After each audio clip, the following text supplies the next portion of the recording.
नमस्कार, आप सभी का स्वागत है आदर्श कोचिंग कैंपस के इस ऑनलाइन प्लेटफॉर्म पर। आज की वीडियो में करने वाले हैं क्लास 10 साइंस का अध्याय नंबर 9 प्रकाश का परावर्तन तथा अपवर्तन। आज की वीडियो हिंदी मीडियम स्टूडेंट के लिए काफ़ी महत्वपूर्ण साबित होगी। यदि आप हमारे चैनल पर नए हैं तो चैनल को सब्सक्राइब कर लीजिए, बेल आइकन ऑन कर लीजिए ताकि आने वाली वीडियो का नोटिफिकेशन आपको मिल सके।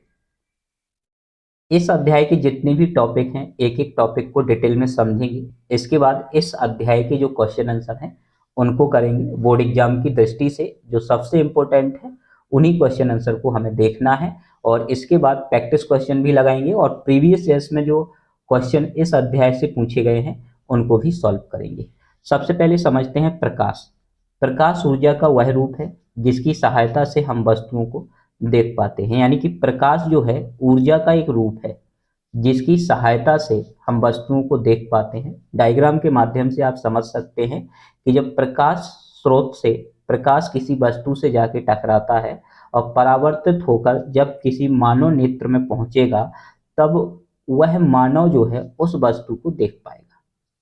यहाँ पे प्रकाश के कुछ इम्पोर्टेंट गुण हैं जो कि हमारे लिए काफ़ी इम्पोर्टेंट हैं। पहला गुण है कि प्रकाश सरल यानी कि सीधी रेखाओं में गमन करता है। यानी कि प्रकाश हमेशा इस प्रकार से सीधी रेखा में हमेशा गमन करेगा। दूसरा गुण है प्रकाश विद्युत चुम्बकीय तरंग है, इसलिए संचरण के लिए, संचरण का मतलब है उसे चलने के लिए किसी माध्यम की आवश्यकता नहीं होती है। यानी कि किसी भी माध्यम में जो है प्रकाश चल सकता है, प्रकाश का संचरण हो सकता है। इसके बाद तीसरा जो गुण है, प्रकाश अपारदर्शी वस्तुओं की छाया बनाता है। अपारदर्शी वस्तु है का मतलब होता है कि प्रकाश जिस वस्तु को पार ना कर सके उसको अपारदर्शी वस्तु कहते हैं। इसके बाद अगला गुण है प्रकाश की चाल निर्वात। निर्वात एक माध्यम होता है जिसमें किसी भी प्रकार के कण उपलब्ध नहीं होते हैं। तो प्रकाश की चाल निर्वात में सबसे अधिक होती है और बेटा इसको हमें याद रखना है कि निर्वात में प्रकाश की चाल 3 × 10⁸ मीटर प्रति सेकंड, यानी कि 1 सेकंड में 3 × 10⁸ मीटर दूरी को तय करता है प्रकाश। इसके बाद जो हमारा अगला कॉन्सेप्ट है वो है प्रकाश परावर्तन का नियम। काफ़ी इम्पोर्टेंट है और पेपर में कई बार जो है पूछा गया है। यहाँ पे आप देख सकते हैं कि प्रकाश परावर्तन के नियम में हमें क्या लिखना है कि प्रकाश के किसी चिकनी व पॉलिशदार सतह से टकराकर वापस उसी माध्यम में लौटने की घटना को प्रकाश का परावर्तन कहते हैं। प्रकाश जब किसी चिकनी या पॉलिशदार सतह से टकराकर वापस उसी माध्यम में लौटने की घटना को प्रकाश का परावर्तन कहते हैं। डायग्राम में आप देख सकते हैं यह जो है एक चिकनी सतह है या हम इसको पॉलिशदार सतह भी जो है मान सकते हैं। यहाँ पे देखोगे कि ये प्रकाश किरण किसी प्रकाश स्रोत से आ रही है और आने के बाद इस सतह से टकराएगी और टकराने के बाद ये उसी माध्यम में वापस लौटती है। जो प्रकाश किरण किसी प्रकाश स्रोत से आती है उस किरण को हम आपतित किरण कहते हैं और टकराने के बाद जो किरण वापस जाती है उसको परावर्तित किरण कहते हैं। यह अभिलंब है। इसके साथ साथ हमें याद रखना है कि आपतन कोण क्या होता है, परावर्तन कोण क्या होता है। अभिलंब का मतलब है, अभिलंब एक काल्पनिक रेखा होती है जो कि सतह पर 90 डिग्री का कोण बनाती है।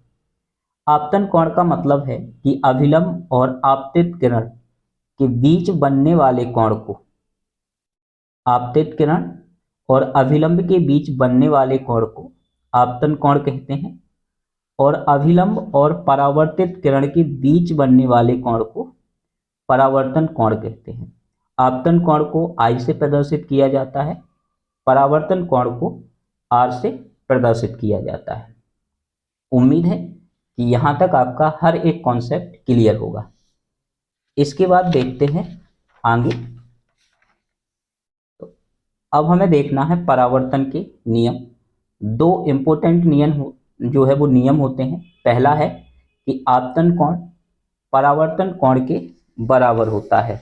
डायग्राम में आप देख सकते हैं कि यहाँ पे जो आपतन कोण है वो परावर्तन कोण के क्या होता है, बराबर होता है। आपतन कोण परावर्तन कोण के बराबर होता है, इसको हमें याद रखना है। दूसरा नियम है आपतित किरण, आपतन बिंदु, अभिलंब, परावर्तित किरण सभी एक ही तल में स्थित होते हैं। यानी कि ये आपतन बिंदु है। आपतन बिंदु का मतलब होता है कि जिस बिंदु पर प्रकाश किरण आपतित होती है। आपतन बिंदु, आपतित किरण, अभिलंब और परावर्तित किरण एक ही तल में होते हैं, यानी कि या तो ऊपर होंगे सभी के सभी या फिर नीचे होंगे। तो उम्मीद है कि आपको दूसरा नियम जो है वो भी स्पष्ट रूप से समझ में आ गया होगा। इसके बाद हमारा अगला जो कॉन्सेप्ट है वो है प्रतिबिंब यानी कि इमेज।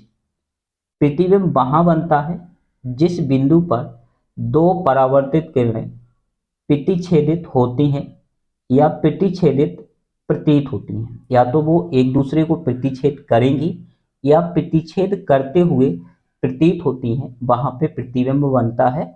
और प्रतिबिंब जो है वो दो प्रकार का होता है, एक वास्तविक प्रतिबिंब और एक आभासी प्रतिबिंब।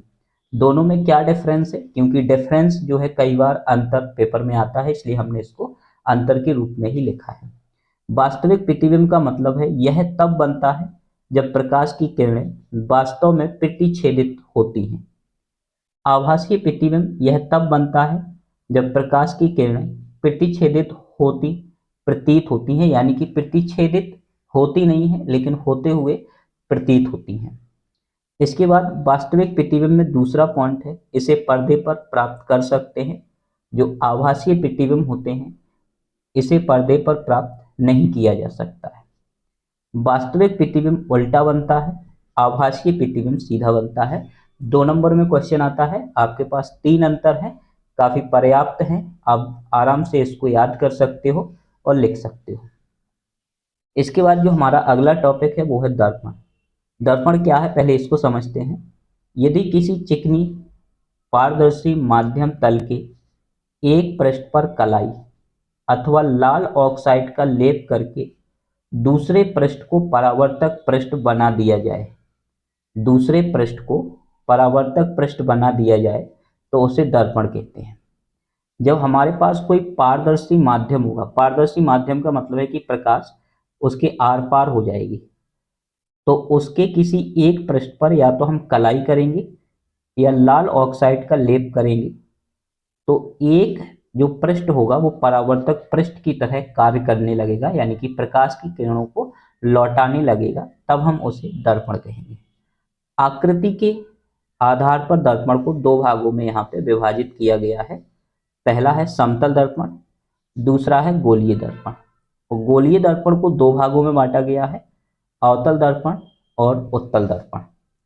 अब सबसे पहले समझते हैं कि समतल दर्पण क्या है।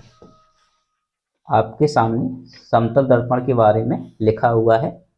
समतल दर्पण ऐसा दर्पण जिसका परावर्तक पृष्ठ समतल होता है, यानी कि बिल्कुल सीधा, इस प्रकार से डायग्राम में आप देख सकते हैं, उसे हम समतल जो है वो समतल दर्पण कहते हैं या समतल दर्पण कहलाता है। ये आप डायग्राम बना सकते हैं। और समतल दर्पण के गुण देखिए। पहला जो है वो समतल दर्पण द्वारा बना प्रतिबिंब सदैव आभासीय तथा सीधा होता है। आभासीय भी होता है और सीधा भी होता है। अब आभासीय प्रतिबिंब के बारे में हम आपको पीछे पढ़ा चुके हैं। दूसरा है समतल दर्पण द्वारा बने प्रतिबिंब का आकार वस्तु के आकार के बराबर होगा, यानी कि जितना वस्तु का आकार होगा उतना ही प्रतिबिंब का आकार होगा। तीसरा है दर्पण से वस्तु और प्रतिबिंब की दूरी क्या होती है, बराबर होती है। इसका मतलब है कि वस्तु को दर्पण से हम जितने दूर रखेंगे उसका प्रतिबिंब दर्पण से उतनी ही दूरी पर बनता है।